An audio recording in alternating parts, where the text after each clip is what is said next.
আমি জানি আমার নামাজ পড়তে হবে, কিন্তু চাইলেও আমি পারছি না। সবসময় হতাশার মধ্যেই আছি। আমি চাইলেও এর থেকে মুক্তি পেতে পারছি না।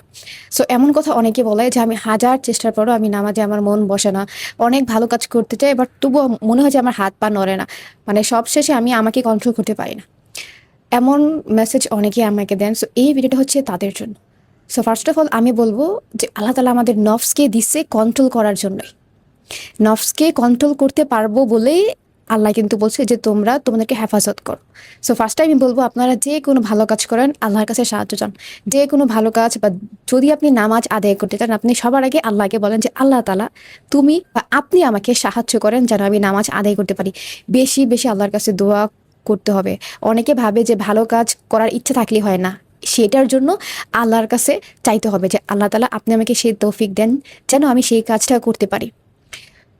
প্রথমে হচ্ছে সবকিছু কমপ্লিট করতে যায় না, ধীরে ধীরে শুরু করেন, ধীরে ধীরে স্টার্ট করেন। যেমন যারা হচ্ছে এখনো 5 ওয়াক্ত নামাজ আদায় করতে পারেন না, চাইলেও পারেন না, সো তারা এইটা করতে পারেন, প্রথমে ফজর দিয়ে স্টার্ট করেন। প্রথমে ফজর দিয়ে স্টার্ট করেন। আমি আগেও বলছি, ফজর অনেক ইম্পর্ট্যান্ট একটা নামাজ আমাদের জন্য। ফজর শুধু আমাদের মানে আমাদের সাথে অনেকভাবে জড়িত। আপনি যখন ফজরের নামাজ আদায় করবেন, আপনি অলরেডি আল্লাহর হেফাজতে চলে যাচ্ছেন। দেখবেন তখন বাকি যে নামাজগুলো আছে ওগুলো অটোমেটিক সহজ হয়ে যাবে। তো অবশ্যই ফজর দিয়ে স্টার্ট করেন। আর আমরা অনেক কিছু করতে চাই, বাট আমরা করতে পারি না। কারণ হচ্ছে আমাদের কোনো স্ট্রাকচার নাই। যেমন দেখেন, আমরা যদি হচ্ছে কোনো বিল্ডিং বানাতে যাই, আমরা শুধু চাইলে হবে না, আমাদের ইট বালি সিমেন্টও কিন্তু লাগবে।